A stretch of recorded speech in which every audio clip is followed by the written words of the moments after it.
Tashidili, and good morning.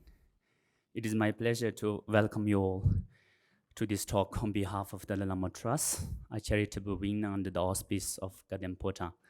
Today we are hosting a talk on the 4 principal commitments of His Holiness the 14th Dalai Lama in this new building, the Dalai Lama Library and Archives, which was constructed with the intention to preserve the lifelong works and the legacy of His Holiness the Dalai Lama for many generations to come.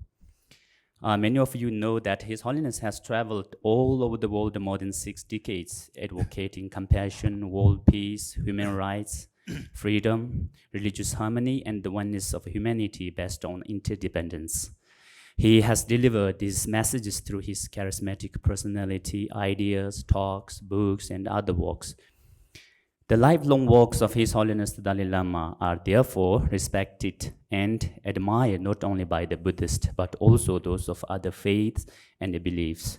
With his vast experiences, knowledge, and wisdom acquired from meeting with a variety of people from all over the world, including important public figures, dignitaries, and encountering a myriad of situations and circumstances in his life, His Holiness has formulated 4 personal commitments. First, as a human being, he advocates the cultivation of warm-heartedness and human values such as compassion, forgiveness, tolerance, contentment, and self-discipline. Second, as a Buddhist monk, he encourages harmony among the world religious traditions. And third, as a Tibetan, he commits in preservation of Tibetan language, culture, and heritage, as well as protection of Tibetan natural environment. And finally, he commits in revival of ancient Indian knowledge. I know many of you have heard or read of these 4 principal commitments, while many of you may not have. These commitments carry with them a lot of insight, depth, and nuance. We are so grateful that His Eminence Professor Samdhong Rinpoche has graciously accepted our request to speak on this important subject today. Rinpoche's unwavering devotion to His Holiness' enlightened visions make him the perhaps overqualified on this subject. Rinpoche is one of the most well-known former Kaluntipa of Tibetan government in exile. However, Rinpoche's work and the contribution to Tibetan society began far before that, at the tender age of 20. Rinpoche has worked extensively in the realms of education, politics, and administration, and has held numerous positions at the highest levels in each field. He is responsible for pioneering incredible milestones for the Tibetan community, including drafting the Tibetan Constitution, introducing a new educational system, building a self-sustainable economy, and many more. Rinpoche has also written and spoken extensively and with extraordinary eloquence on the subjects of Buddhism, education, and politics in Tibetan, Hindi, and English. We are honored to have a luminary of Rinpoche's caliber among us today. So without further ado, I'm delighted to welcome His Eminence Professor Samdhong Rinpoche to address the gathering. Well, before Rinpoche starts his talk, allow me to share today's program. From 9 a.m. to 10, we have a talk by Professor Samdhong Rinpoche, and from 10 to 10:20 a.m., there will be a tea break for 20 minutes. And then from 10:20 to 11 a.m., we will be having a Q&A or question and answer session. And thank you.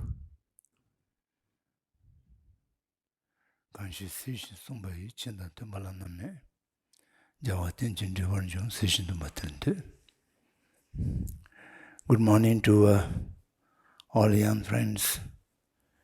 Welcome to Dharamsala. I think many of you visiting India for the first time, and particularly in Dharamsala. I am afraid you might felt some inconveniences or culture shock. In spite of that, it would be useful and adventurous. Professor Negi, his colleagues,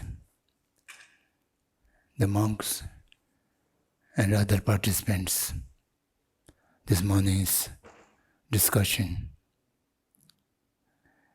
I was asked to interact with you this morning about His Holiness lifelong principal commitments and how they are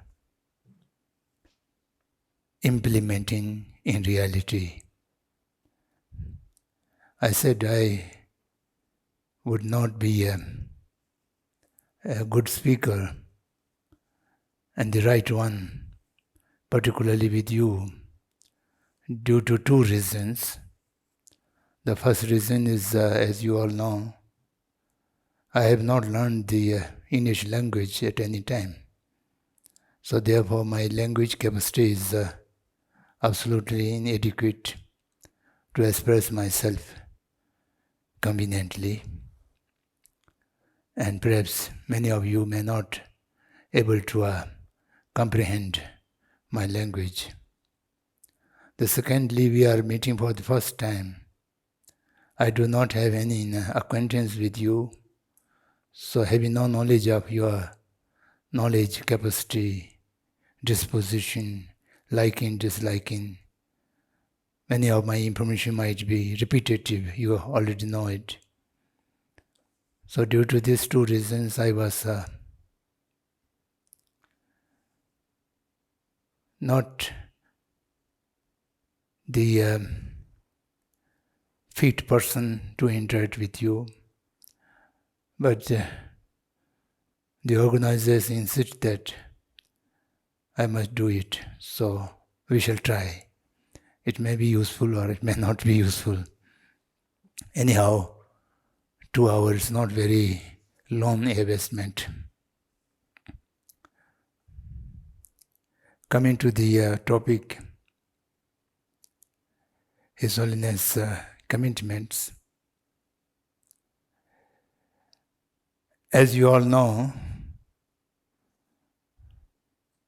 in accordance with the Buddhist belief, the Tibet, the plateau between the Himalayan and other mountain hills, the plateau of Tibet, many people call the roof of the world, has a special relationship with the Bodhisattva Avalokiteshvara. Avalokiteshvara have chosen Tibet as his place of work and doing the benefit for all sentient beings through the people of Tibet. Therefore, many thousands of years, so many manifestations and reincarnation of the Avalokiteshvara have taken place, and they give leadership, temporal and spiritual leadership for a long, long time in many different ways and many different capacities. And finally, in the 14th century, the successive Dalai Lamas started. The direct disciple of Tsongkhapa, Thamche Chimpa Gyintun II, the great scholar, he established the Trashilambu monastery and written extensively on the Buddhist canon and giving extensive teaching. After his departure, there was no plan to search his reincarnation, because by that time, the recognition of reincarnation of great lamas not very popular. Of course, it was started, but not very popular. But the second Dalai Lama, the Gyintun Gyatso, a small child, come voluntarily to the monastery, Trashilambu, and recognize all the old disciples and his belongings. Thereby, he was recognized as reincarnation of the Gyintun II. Since then, till the present 14th Dalai Lama, 13 successive Dalai Lamas have worked as religious leadership, and from the 5th Dalai Lama onwards, both the temporal and spiritual leadership of Tibet.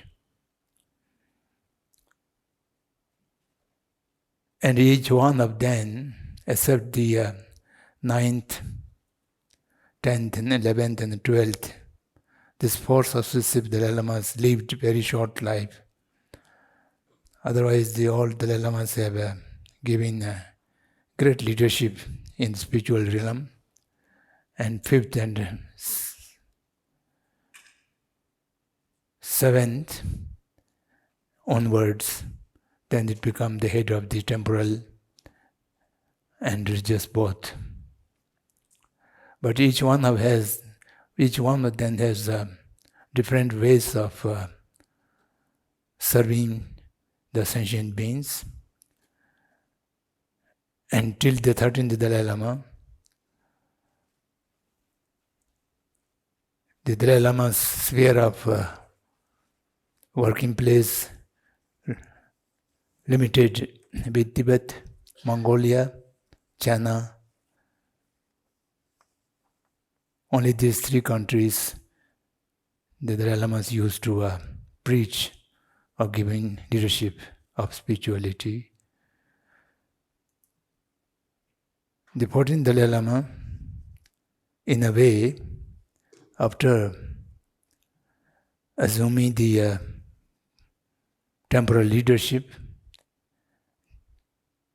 the China has already occupied Tibet, and the situation was quite different. And after a few years, 1959, he has to take political asylum in India. And that has brought a great change. Many negative things, of course. Tibet has lost its sovereignty, freedom of religious practice, and facing great deal of atrocity and destruction of cultural and spiritual heritage that I need not to repeat. You all know about this. But on the other hand, he was exposed to the entire world, and he was able to interact with all the different nations and races and cultures and religious traditions. And he has visited all the 5 continents of the globe, and he has many relationships with other people. In this process, he has developed a new kind of worldview. Actually, each cultural or each religious tradition or each philosophical tradition, they have their own different way of looking at the world. The Buddhist worldview is very different from the modern scientific worldview. We consider that in the beginning of the era, the things are very good, perfect era, which degraded, and then come the today's world. And the modern worldview is a journey of progress from the Stone Age to the atomic or rocket age. We are living now post-modern civilization, and everything has been reaching the highest level of its development. In spite of that, His Holiness recognizes the present challenges to the humanity, not only to the humanity, to all living creature. There are 5 great challenges. The first challenge is infinite increase of human population, which has a good side, but also which brings a lot of problem. And the second challenge is the gap between the haves and have-nots, the difference between poor and rich, and which also causes violence and conflicts. And the third challenge is a very funny civilizational conflict. In the name of religions, there are also violence, struggle, and conflicts. The religions can never be cause conflict or violence, but religions were disappeared. Only the name of religions are remained, so it also caused a problem for the humanity.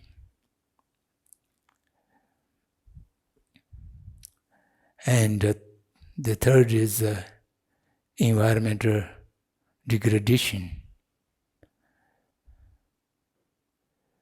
There are many basic requirements for survival of all living creature. To drink clean water, to breathe in the clean air, these are the indispensable necessity for survival of all living creature, sentient beings. These are being polluted. The global warming, climate change, so on and so forth, is also posing a threat to the entire living creature. And the last is ever increase of violence and destruction, wars and the possibilities of war. More than 100 years, last 100 years, the humanity is always living under the fear of destruction and violence. Violence in the form of war, violence in the form of terrorism, structural violence in the economic system. It's very different from ancient time, because in ancient time, violence is being adopted for revenge taking or for power or for owning territories and so on and so forth, for wealth and for power. But today the violence has become a trade, a business. Wars have been fought and possibilities of wars have been created just in order to keep the market of the weapon industry productions. So this is so fortunate for the humanity. Population increase, religious disharmony, environmental degradation, increase of violence, and gap between haves and have-nots. These are posing challenges to entire humanity. How to face these challenges with one's own all capacity and ability? We shall have to face these challenges day in and day out. As Buddhist way of looking to the things is that something has to be faced or eradicated. We shall have to recognize the basic cause. The Buddha's teaching of Four Noble Truth is to understand the misery and to find out the cause of misery and to achieve the cessation of the cause of misery and to adopt the path to achieve the cessation of misery. This is the sequence. Similarly, to face these challenges, we shall have to find out what is or what are the basic cause of these challenges, which are bothering the entire humanity, not only humanity, all the living beings on the planet Earth. So the reality finding is that the degradation of human character, degradation of human values, the ethics, people are forgetting the good conduct and how to lead an ethical life. So therefore, His Holiness have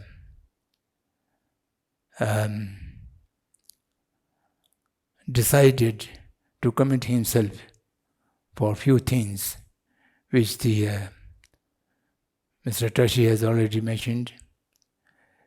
His own identity, well identifying himself, he has put an order of priority.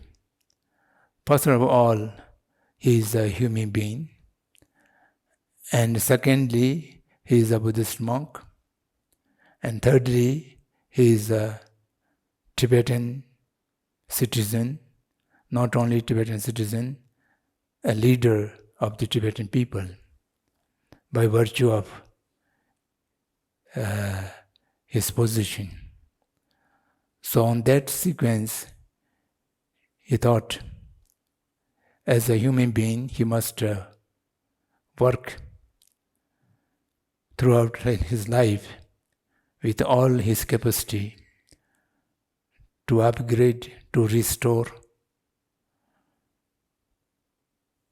to promote the human values through ethical way of life. That is first his principal commitment. And secondly, he is a religious person, a Buddhist monk. So therefore he should devote himself to bring up religious harmony. To bring up religious harmony means if someone is leading a religious life, there cannot be a disharmony. We will talk it later. But he has an idea how to promote the religious mind among the people so that disharmony in the name of religion can be eliminated. And as a Tibetan leader, he will work for the resolution of the Tibet issue, and in the meantime, the preservation of Tibet culture and heritage, and also protection of Tibet's fragile environment, which is very much related to the environment of the entire Asian region. The Asian people at many times termed as the Tibet as the third pole, from where the larger rivers, the basic larger rivers have been originated, coming from. So these are his principal commitments for a number of years. And he has worked tirelessly to achieve them. Then since recent 10-15 years, he added a new, more commitment to preserve and promote ancient Indian wisdom. Ancient Indian wisdom is very relevant to the human well-being in the present age. But almost the people of the world have forgotten the essence of ancient Indian wisdom. So he also take a more commitment to preserve and to promote the ancient Indian wisdom, which includes many disciplines of course, philosophical and religious traditions, and the healing system, the Ayurvedic traditions, and art and architect, literature, music, dance, performing arts. It's so many things are involved into the ancient Indian wisdom. So these are the 4 basic or principal commitments or determination to work for. These are these things, these 4 that everybody knows.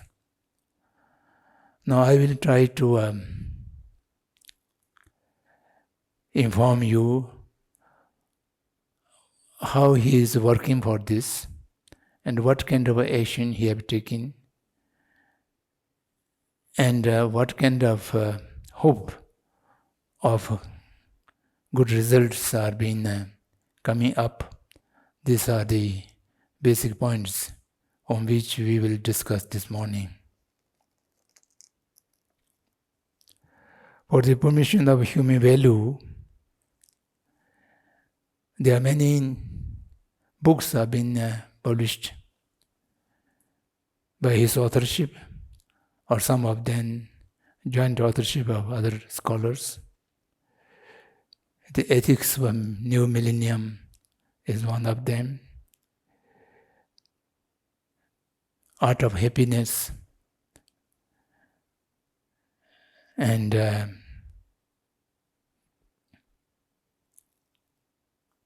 Beyond Religion, New Reality, Call for Compassionate Revolution.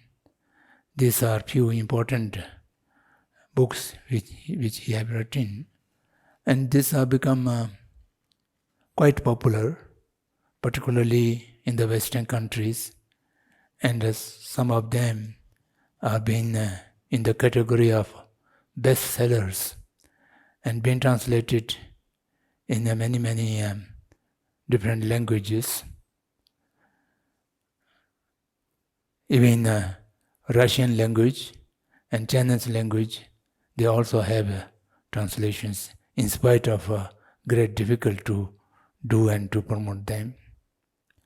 So in these books, he have given the basic way and basic structure how we can try to promote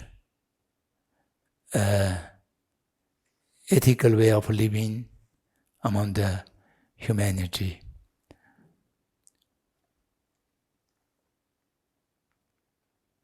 For that, he have given some kind of practical working system. Among them, the teaching of universal responsibility. This teaching of universal responsibility is a kind of secular teaching. In the present day, the tradition and the modernity has very clear differences in many things. In the ancient tradition, most of the humanity do consider responsibility, the duty is the basic importance for every human being. Human beings are differentiated from the animal kingdom because they have a power of discrimination, thinking, so they will understand what is their responsibility and their duties. If they perform their responsibilities perfectly, the rights will not be deprived of. It will be automatically in their hands. This was the ancient belief system. But in the modern world, the rights are given more importance, and the responsibilities are completely, many times ignored, which make great difference in the human society. For example, the UNO, the very famous organization of nations, have a Universal Declaration of Human Rights, but they don't have any declaration about human duty. I remember in the 80s, there was a Parliament of World Religions conference in Chicago, and they have set up a committee to draft a Declaration of Human Duties, Universal Declaration of Human Duties. And 2-3 days after deliberation, we are not able to make any draft for such declaration. There was a lot of different views. One group considered this is an important responsibility, the other group considers it's not. So therefore, the World Parliament also not able to make any declaration of human duty. So therefore, he realized that unless the humanity realizes one's own universal responsibility, will not be able to achieve an ethical way of living. So this teaching has been formalized by one French author. She wrote a charter for universal responsibility, and the charter is how to implement universal responsibility, and also the book, The New Reality, that also written by the French author, which become very popular in the France. And recently, the UNESCO make that book in audio form, and 53,000 schools and universities in France are giving free of cost these audio books to make all the students compulsory to listen as a part of course. So this is one of the his new teaching, which are called universal responsibility, and it has many other features as well. Then the second important is secular ethics. For that, you know much better than me. The Emory University has formulated the course of sea learning,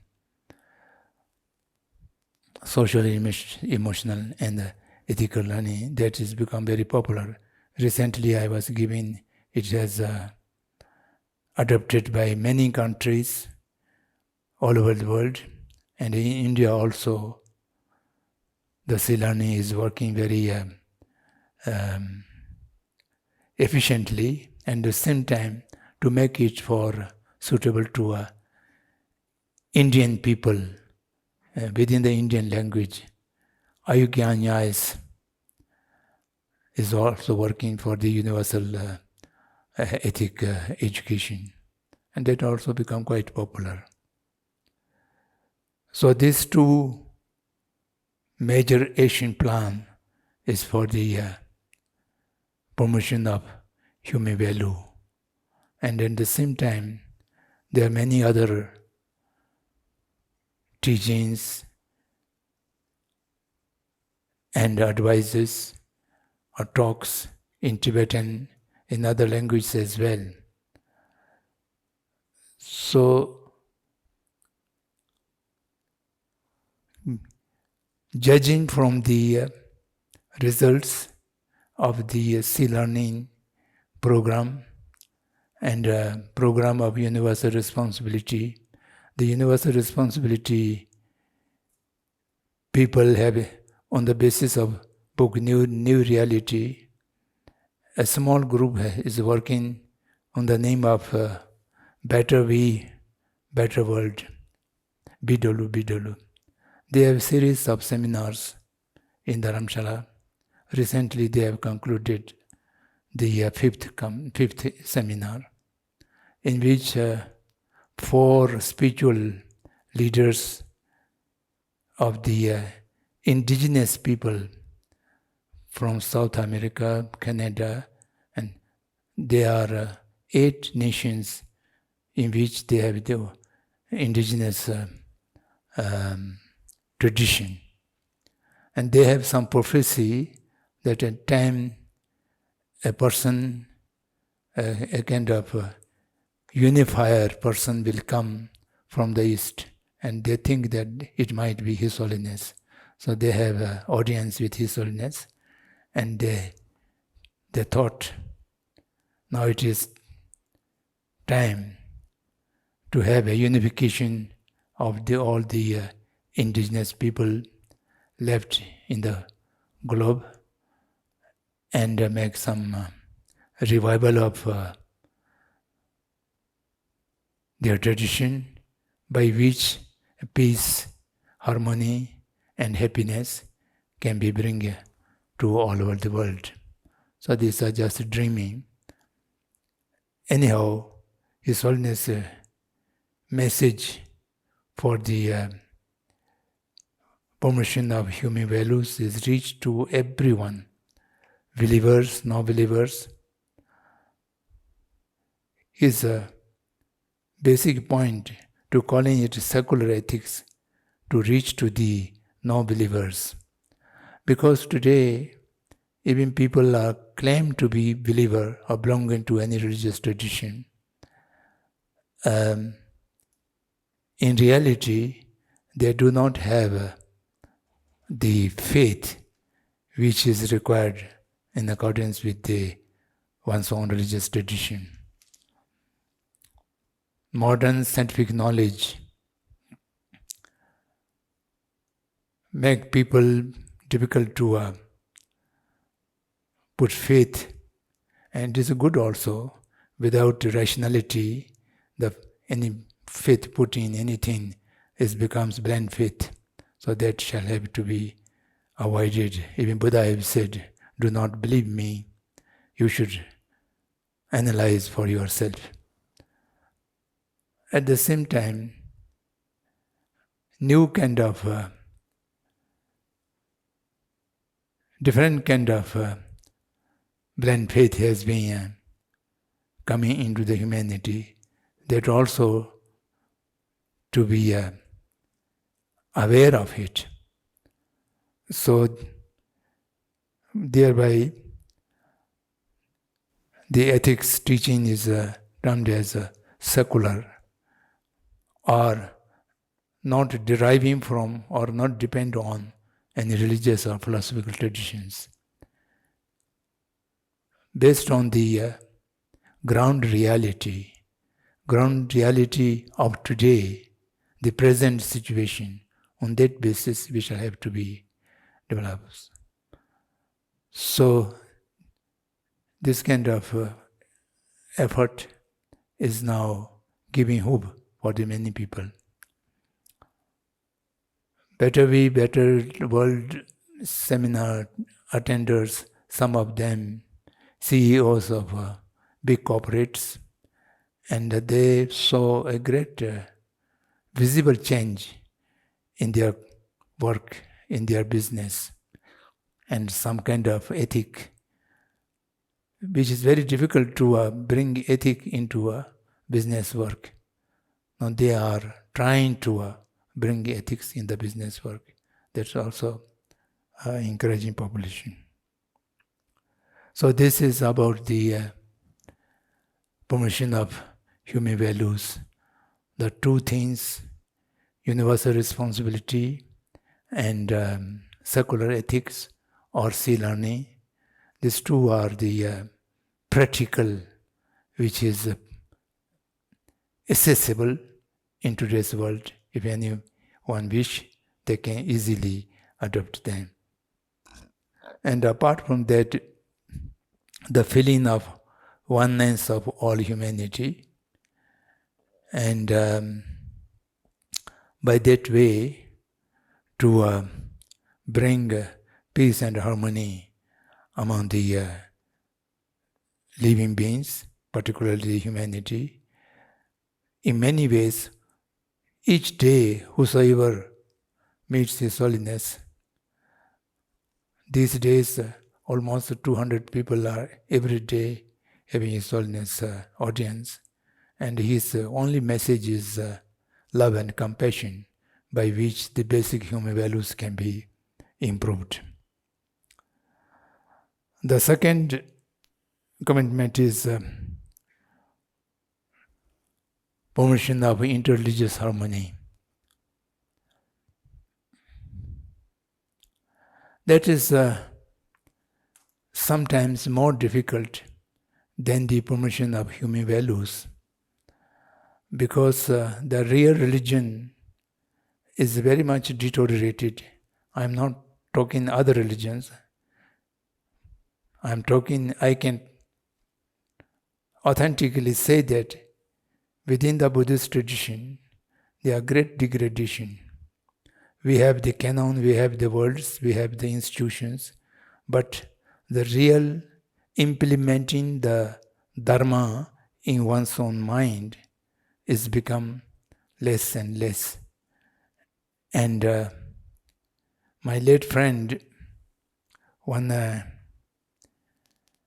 Roman Catholic padre, very dear friend of mine, Professor Ramon Panikar, who used to say, religious are originated in the religiousness, and the people develop surrounding it a religiosity, and thereby slowly religions have become religionism.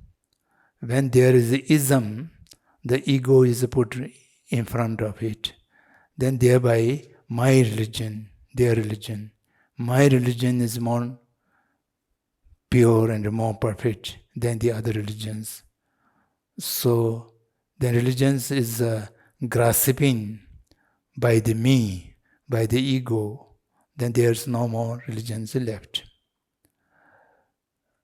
So the fighting is, the disharmony is among the religionism, not between the religiousness. It's always with the religionism. It's very clear. Now the word is very common. Religious intolerance. Religious tolerance should be promoted. The people with great competence speaking like this. Actually, this word is completely contradictory. If someone is religious-minded, he or she can never be intolerant. The person is intolerant, that means the person is not influenced by any religion. Religion and intolerance can never go together.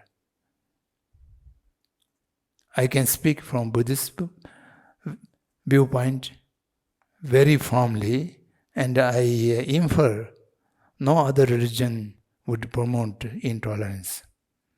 So I have no authority to say, but I infer religion means relating, putting up the connection with the divine. And in that case, how a relating to divine can be a source of intolerance or division? That can never be. Then religious tolerance is also a very bad word. Religions are to be respected, not to be tolerated. I tolerate this religion means I do not like it, but I am just tolerating it. So this kind of word is now using very frequently. So His Holiness has practically tried to promote, in the beginning, some kind of nearness and intimacy among the religious leaders. And for that he wrote the Kinship. The entire title I do not remember. The Kinship is one of the books. It's basically deal with the religious harmony. And then he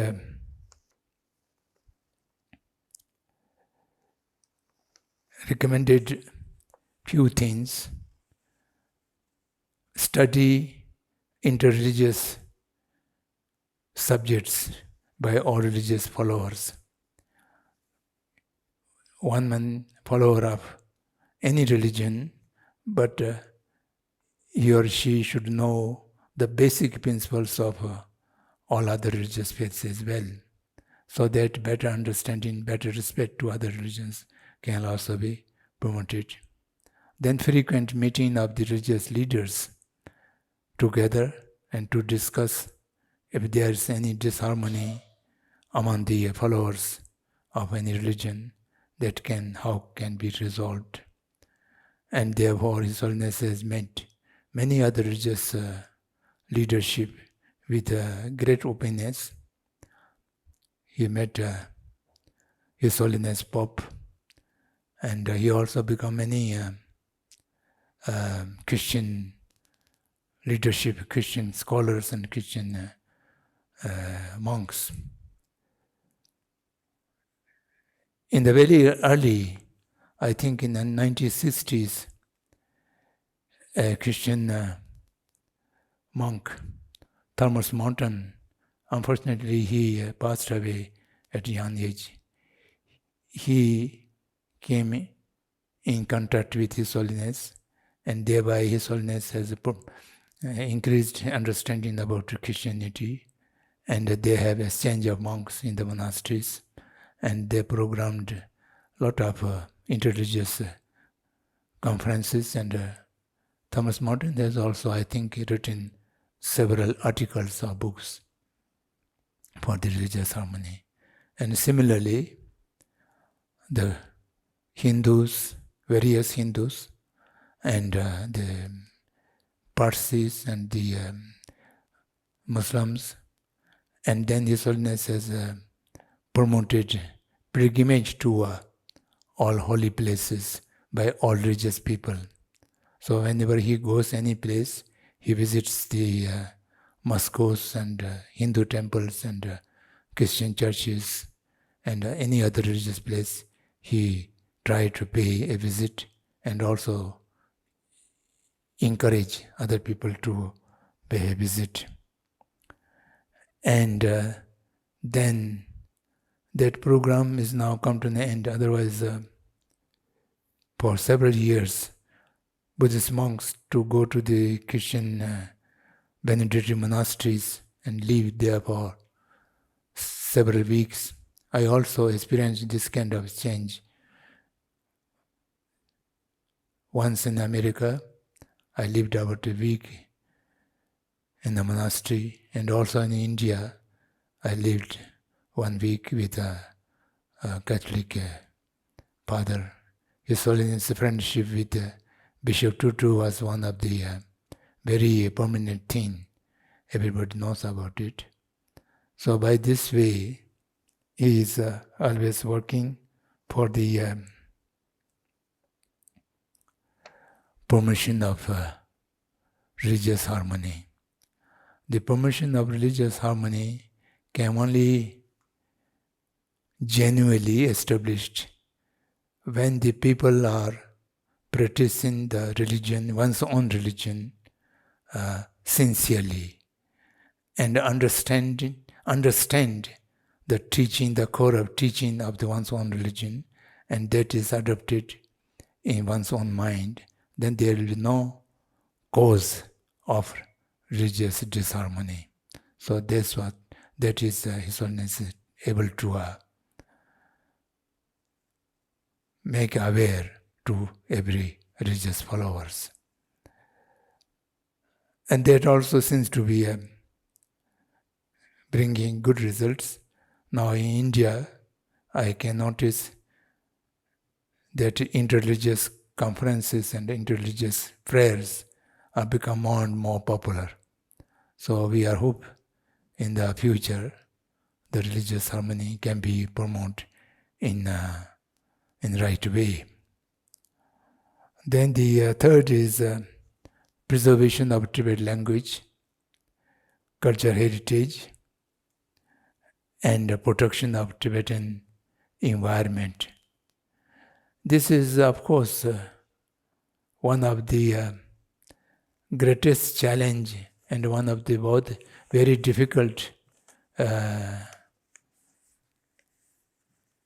issue to deal with, because the occupation of Tibet by the Communist China, and they think that survival of Tibetan faith, cultural and language is the cause of separation.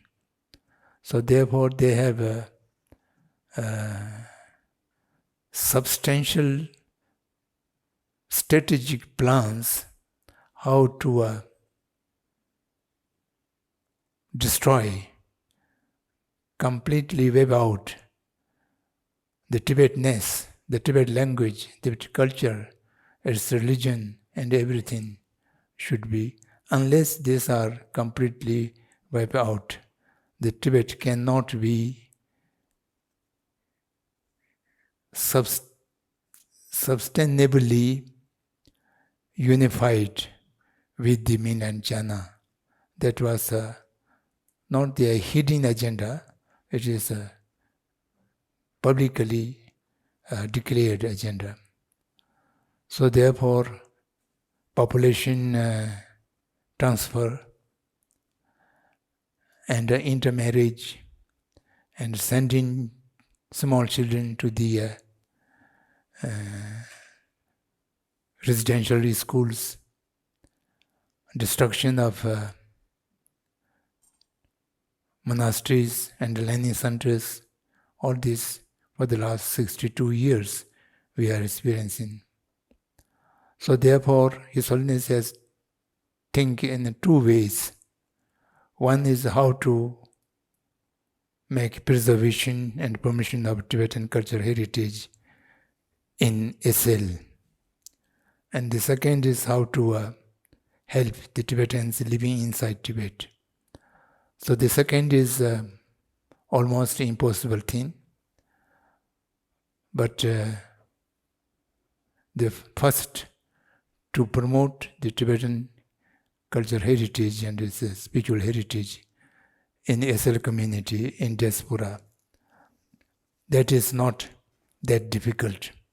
So, since 1959, his first effort after coming to India to establish the schools separately, modern education to be given as par with the Indian education system. With the same time, the Tibetan language and Tibetan culture heritage can be taught. So therefore, since 1959, the Tibetan refugee schools are established separately. And then he also established the Saranath Institute with help of Jawaharlal Nehru for the higher education. All the monasteries are re-established in the Tibetan settlements. And thereby, now, after 62 years, all the monasteries are doing very well. And at the same time, the Tibetan younger generation were not deprived of language and cultural heritage. And at the same time, His Holiness has one kind of ambition to preserve Tibetan cultural heritage is to give back the cultural heritage, spiritual and cultural heritage to the Indian people, because the entire Tibetan Buddhist cultural heritage is coming from India. and therefore we have a responsibility now to give it back to Indian people.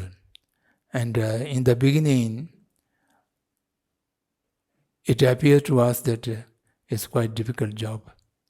Now, after 62 years of living in exile, we are happy to see that many Indian gishis are being graduated from the monasteries. And some of them, well educational background in the modern education, some of them engineers, qualified engineers, they begin to learn Tibetan language from Kakaga, and now they become gishis, and they can work. So therefore, in diaspora, and at the same time, Tibetan traditional Buddhism has been spread all over the world. Now Tibetan Buddhist centers in each continent, many centers are, and many different countries, different nations, the younger generation is trying to learn Tibetan spiritual heritage and language now as well. So therefore it is also now appear to be possible. And at the same time, in Tibet also, some of the monasteries are revived, and their teaching systems were also with many restrictions, but they are able to study and preach. So in Tibet also there some stabilization is come, and many books which are rare state are being reprinted and republished. So thereby the preservation of the cultural heritage is also appear to be possible. Now finally the preservation and promotion of ancient Indian wisdom in Sarnath Institute in the 90s and 80s, we have tried to do something, dialogues with Indian Pandits. Number of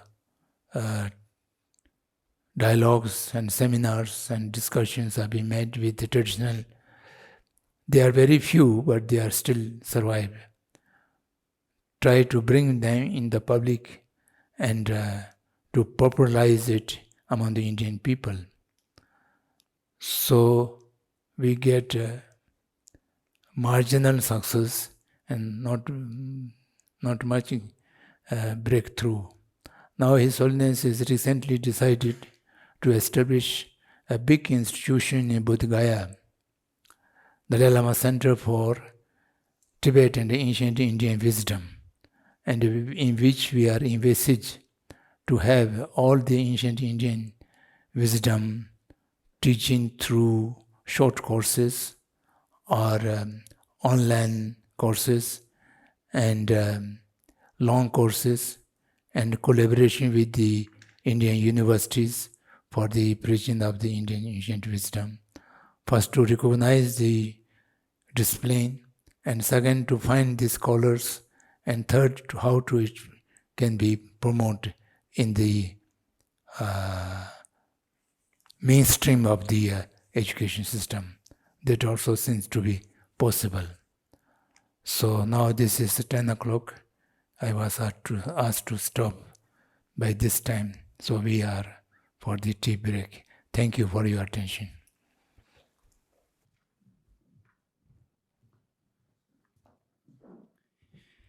Okay, now we are going to start the QA or question and answer session.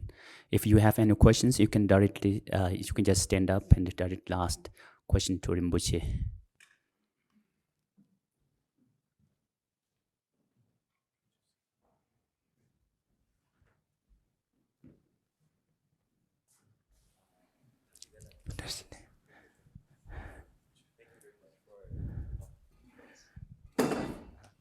Thank you very much for taking your time to speak with us. I have a question about the universal responsibility concept that you talked about.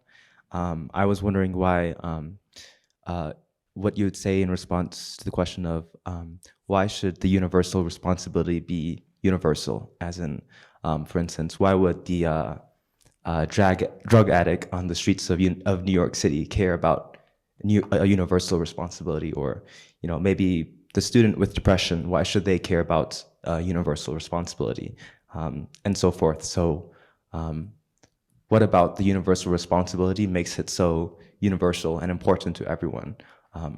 Why should people care, essentially? Thank you very much. So this is very relevant and important question.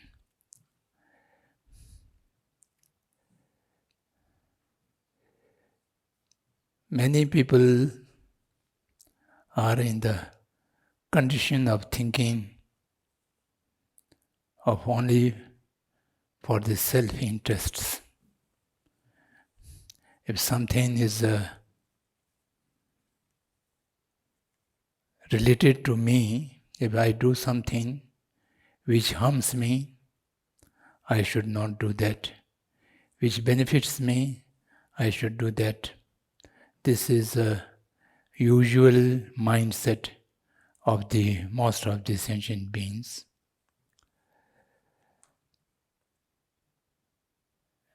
And enlightened sentient beings, they could see the interrelatedness of all sentient beings. Therefore, if I do something harmful to others, that ultimately will harm me at the end. And whatever I do beneficial to the others, that also benefits me and my surroundings. Realize by that way, this way some people are care for the interest of others. And the highest level of being, the Bodhisattvas, think that the benefit of interest of other people, other sentient beings are the only importance.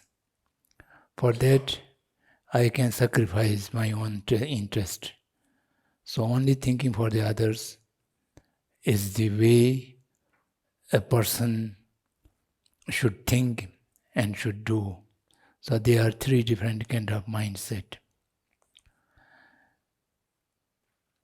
The equality of all sentient beings and the interrelatedness of all sentient beings is a reality.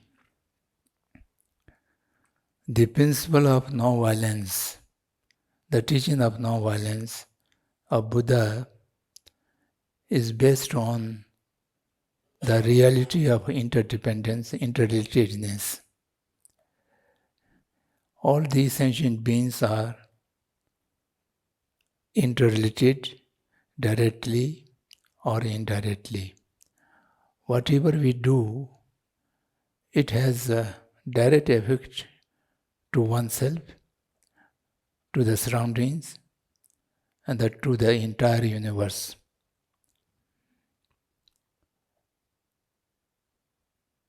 For this, there are three different kind of viewpoint. The first viewpoint is those people who believe in the Creator, the God who creates the entire universe. And the second group is the Buddhists or the Jains. They do not believe in the Creator, but they believe in the cause of karmic force. Karmic force has two divisions. One is the individual karmic force, and the other is the collective karmic force. The universe came into being through the cause of collective karmic force, and in which individual karmic force is also included. And the third, no-believer, neither believing in Creator nor believing in the causality of karma, only the materialistic. In the materialistic ways also, the entire material are not causeless. Cause and condition is necessary. That is the law of nature. Nothing can happen without any cause. For each happening, each existence, each thing needs its own cause. How the cause are created, cause are accumulated, or to make it powerful to create a result. In that, some movement, some force, some action, some energy is necessary. In that energy or in that movement, it has a pervasive nature and diversive nature. A small part which is related to the larger part. The larger part is related to the universal part. So by this entire material viewpoint also, if some noise happened here, which subtle vibration goes all over the globe, there is some kind of interconnectedness. So, therefore, whatever an individual does an action, positive, negative, violence, non-violence, that will affect to entirety of the world. Believer of a Creator, that means you are harming, you are violence, you do violence to a thing which is created by the divine, and that means it is direct harm to the divine and disrespect or disobedience to the divine. The karmic theory, whatever you do, positive, negative, you are adding to the collective karma, because you are able to act a community karma. That ability is given by the collective karmic force. And whatever you do within that sphere, it will also add to the karmic force. So therefore, whatever you do here is not limited to benefit or harm or anything to yourself, particularly one's own only single individual. It will have repercussions. It will have effect directly, indirectly, or remotely, subtly to entire universe. Therefore, we have a responsibility to preserve, to protect, and to not harm or disturb the nature of universe. The nature of universe is very subtle, and not only subtle, it is very easy to affect, to harm, to damage, or to benefit. So, therefore, our action is not related only to single individual. It first relates to those persons who are around oneself and who are related to oneself. You show unhappiness, the direct effect would be with your companion, immediate companion. If you are dissatisfied phase would make the immediate person is also unhappy. Or you show happiness, the other may also feel happiness. And by that way, it will go to the community, it will go to the society, it will go to the nation, and then internationally or universal. So each one is related to each other. So therefore, whatever we do, we shall have to do with sense of responsibility, with sense that if I do this, it will not harm to my immediate companions, or it will not harm to the community or the society. It will not harm to the entire living creature. So by this kind of feeling, then you will think over whatever you act, whether it is positive or negative. If you are not caring for that, for example, there are 5-member families in a home. If you damage something at your home, that will make unhappy to all the other 4 members of the family. And you will have to be regret for that. So you should not be a cause of unhappiness to your other family members. That is a responsibility of the family. And similarly to your community, to your village, to your town, and to your nation. So each one goes. The effect of your action to your community or to your nation may not be very clearly visible. But if you understand the interrelatedness of all phenomena, then you will understand whatever you do has a larger effect to entire world. If you have that understanding, then you will understand why I should be care all my action for the sake of entire universe.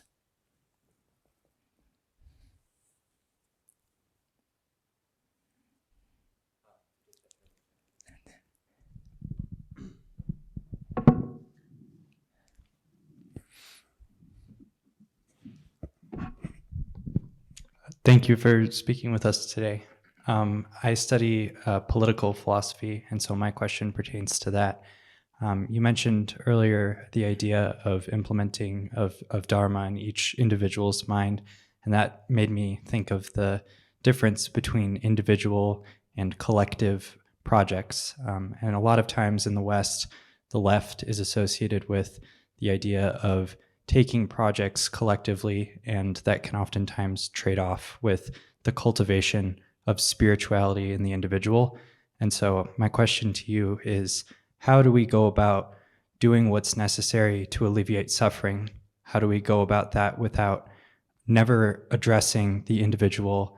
At what point do we give up, or at what point do we realize that the cultivation of individual spirituality in every person is not possible? Do we ever do that? How do we go about balancing those two things? Thank you. Sorry, I could not clearly understand what is your question. How to balance the idea of addressing suffering in the present with the cultivation of individual spirituality in the long term.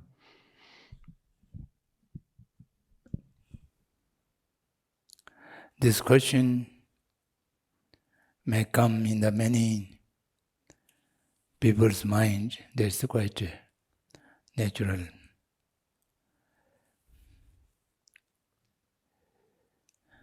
The Buddha's teaching, if I look from the Buddhist viewpoint, Buddha's teaching is classified or divided into 3 categories.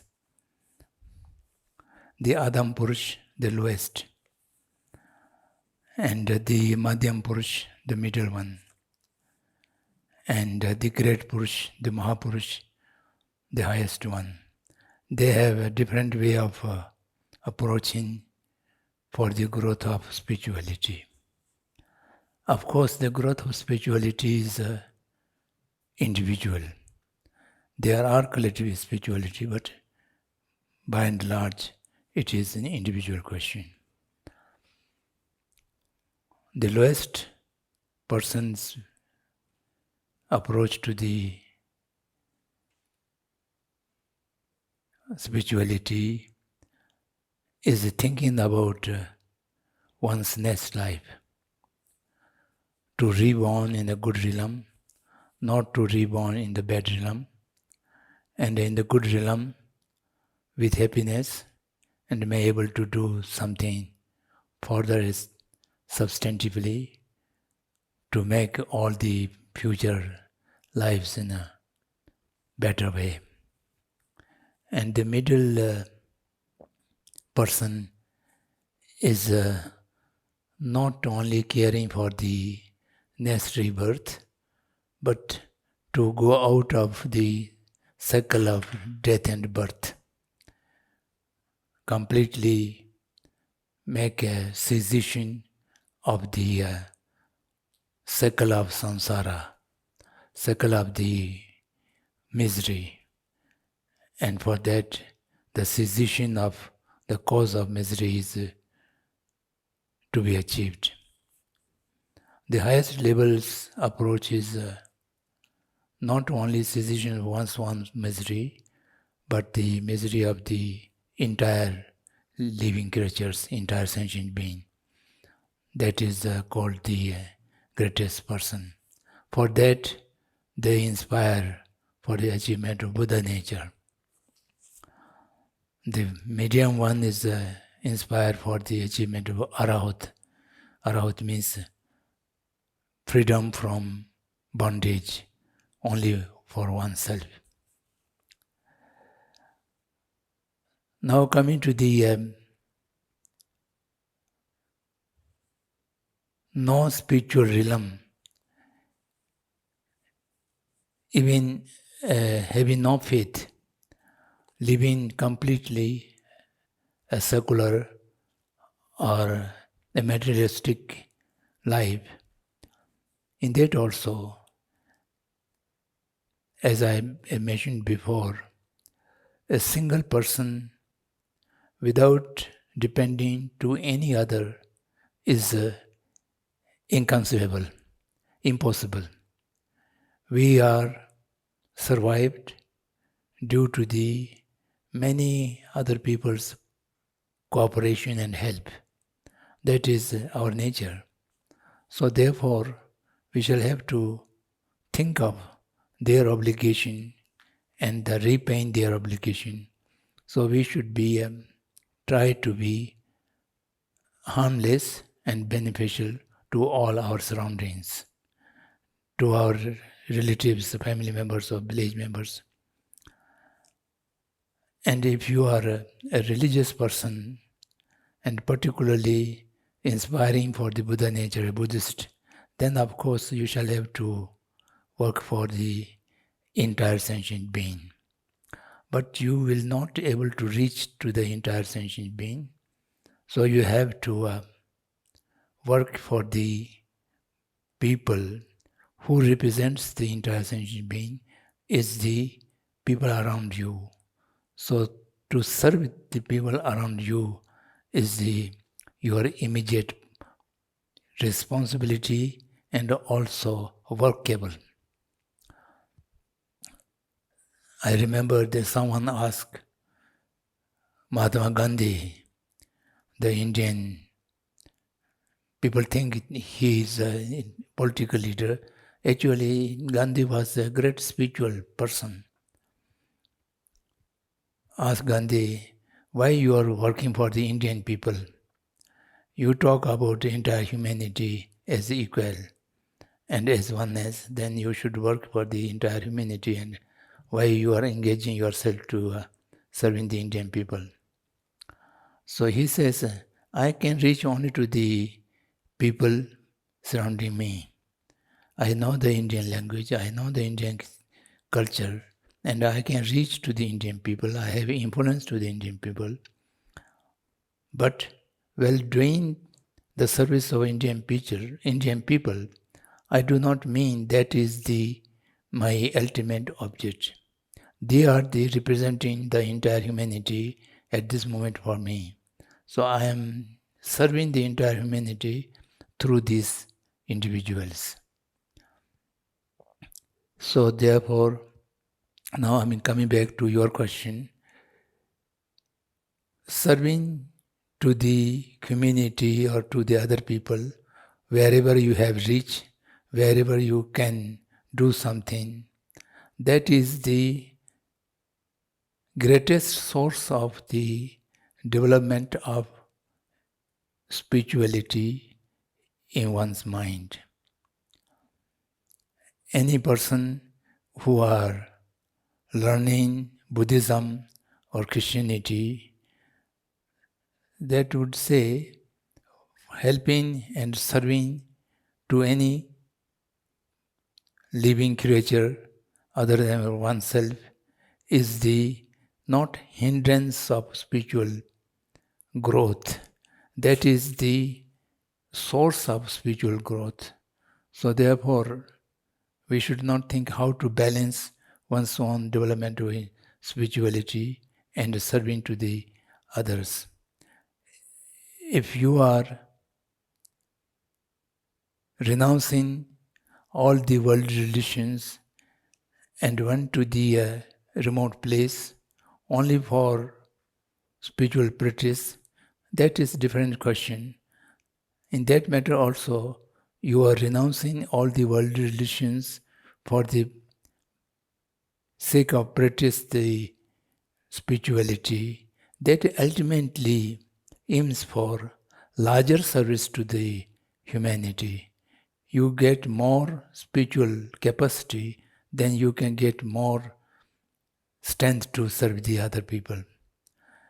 And you are not renouncing people, you are an ordinary person as a usual family member in the society, then helping to the society and thinking about how to remove the miseries of society and how to help the people to whom you can help and you can guide. That is the source, the only source to improve your own practice of dharma, practice of religion, and that will increase your spiritual growth as well. So your spiritual growth does not depend on only the so-called meditation. Whatever you does, a positive action which is beneficial and harmless to the other people, one person or many people, whatever it may be, with sense of equality and with sense of love and compassion, whatever does to other, that is the source of growth, spirituality in your own mind. So by this way, there's no question of balancing or dividing. As much as spiritual growth grows in you, that much you will have enthusiasm to help others. As much you serve others, that much you will grow inner wisdom and inner spiritual strength.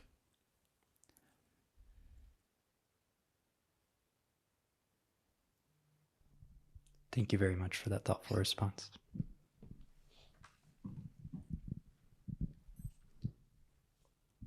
Thank you. Tashi Dale, thank you so much for coming and sharing your wisdom with us. You've talked about how ego has overtaken so much of religion and how this ego and individualism has come to paint so much of society. And yet that fundamental truth of interrelatedness is so clear. And like you said, we've always survived through each other.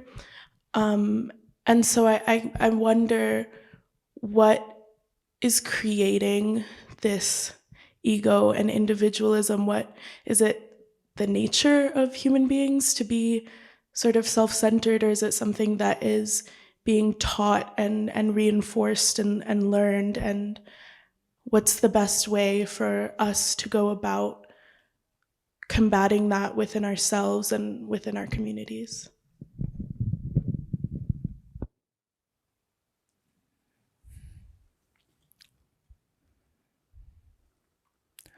The selfishness or the ego or this self-centeredness is not the nature of the individual. The nature of the individual is uncontaminated. The nature of the subtlest mind stream, the mind continuity, is not contaminated any defaultment. But all the defaultments, inflicts are temporary disturbance, which can be removed, which can be eliminated. The human nature or the nature of the consciousness is uncontaminated, but it is conditioned from life after life, life after life.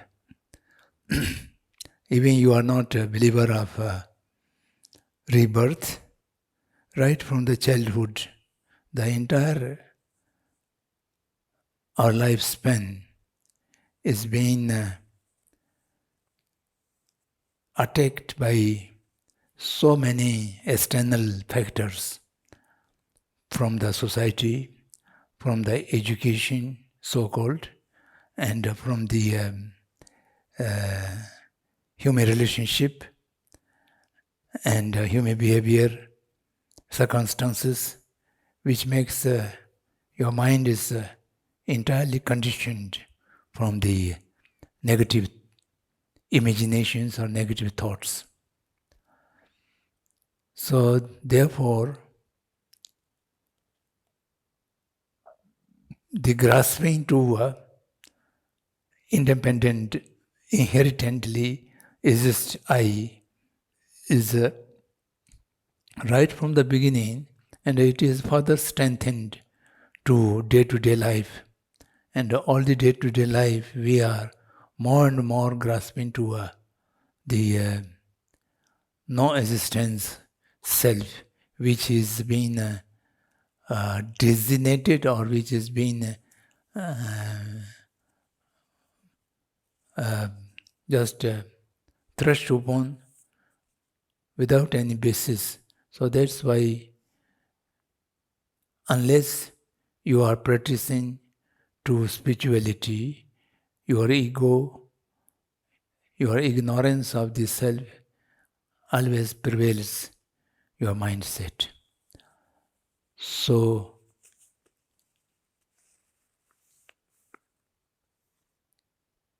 when somebody calls by name an individual, the individual reacts, the other is calling me, there is a me which is something independent of the body, mind, speech.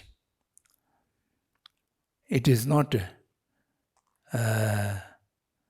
designated on the ground of body, mind, speech, but you will feel some kind of me, a very independent, inherently existence. That is the misgrasping. That is grasping of self. That makes the ego. And to remove that kind of ego, it is not an easy job. It needs to be a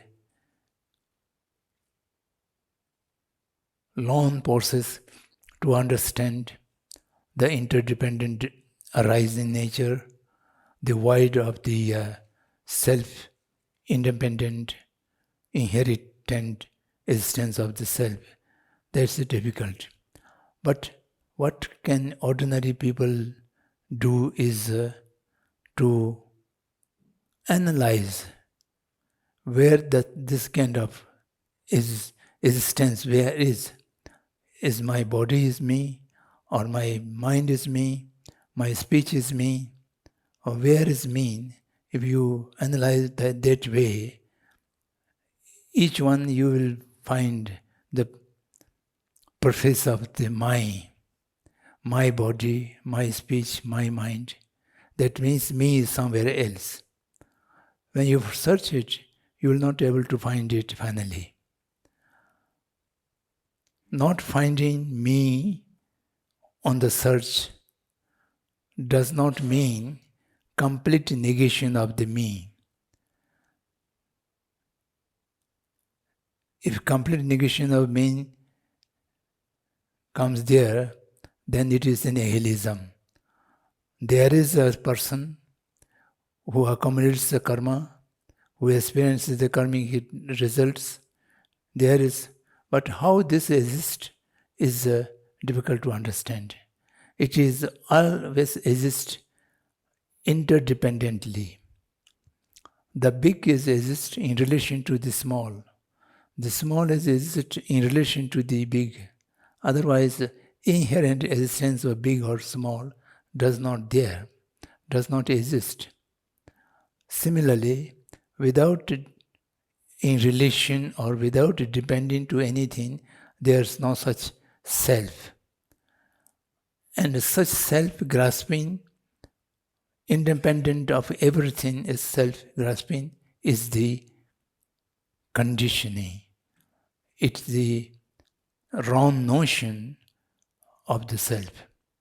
That wrong notion of self is not in the nature of the human consciousness. Human consciousness is not contaminated by that grasping, but the gross level mind is entirely covered by that bad notion of the misunderstanding. So therefore, we have to be very careful when the grasping of mind is so strong and which always push you for the selfish ends. At that time, we shall have to look back and how this kind of self is more important than the other. This analytical question can reduce the wave or the force of the self-grasping mind and thereby self-centered motivations.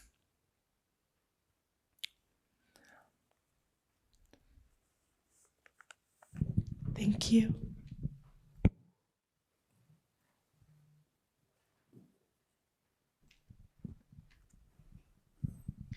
Dasha Dela, Professor Samdhong Rinpoche. Thank you for your time, and thank you for everyone who's put this together for all of us. I'm very grateful to be here. My question is around universal responsibility and this idea for compassion for all sentient beings.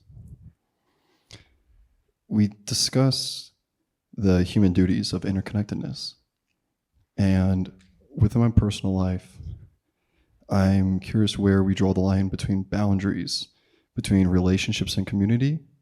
How do we care for all sentient beings while simultaneously caring for ourselves? Where do we draw the subtle boundary between self and how these boundaries may impact us? If we're continuously giving ourselves, at what point do we have to come back to take care of our own self?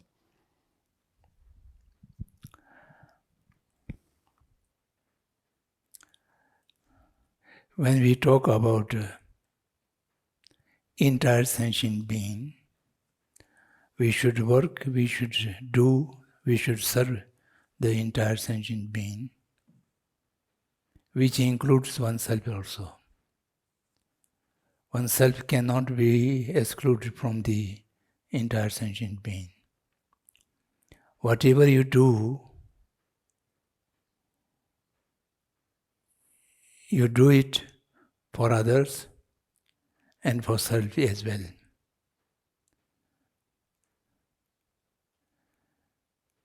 A water boat sailor carrying 20 passengers in the boat, and the person is sailing it with all attention and carefully.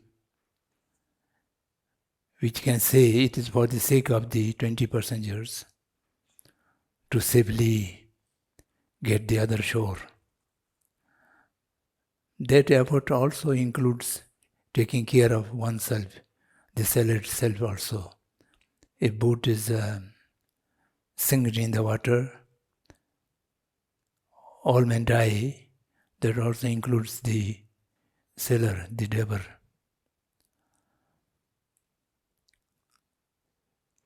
The inspiration for achievement of Buddha nature.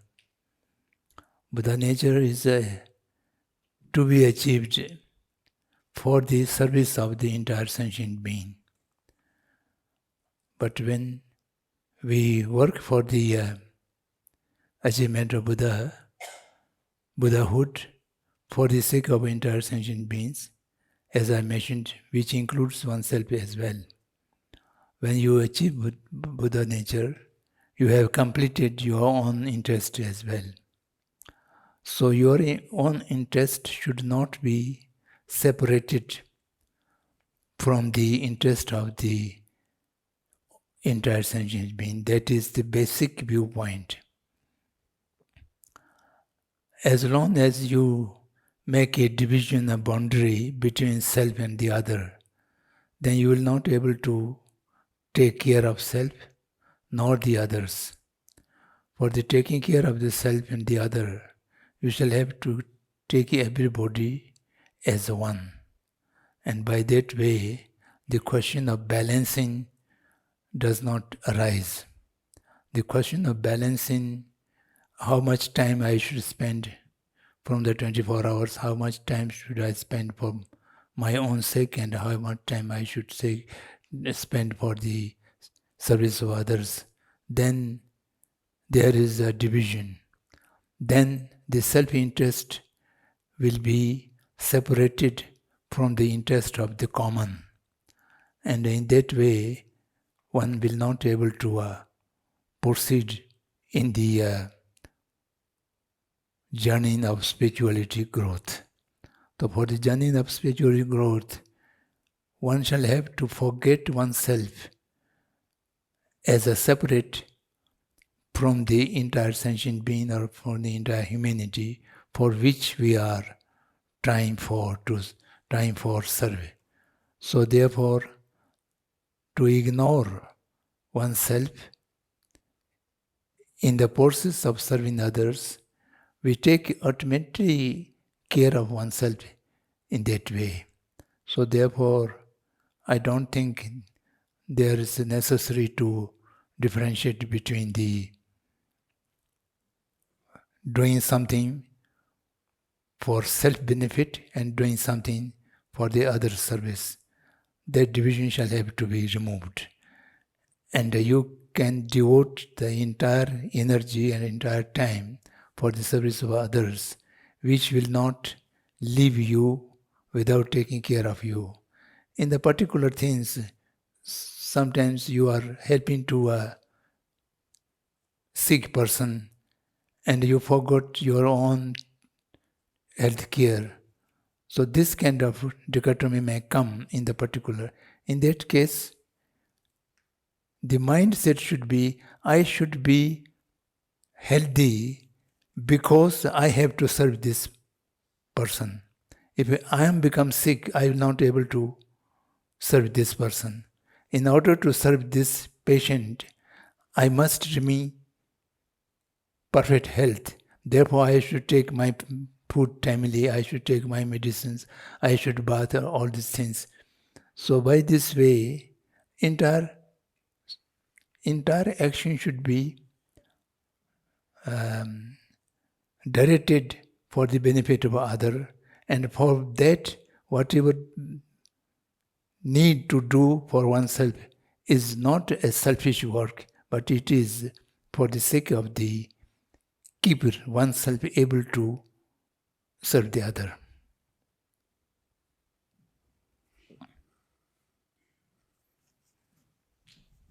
Thank you. Thank you very much for your interaction, comments, and giving attention.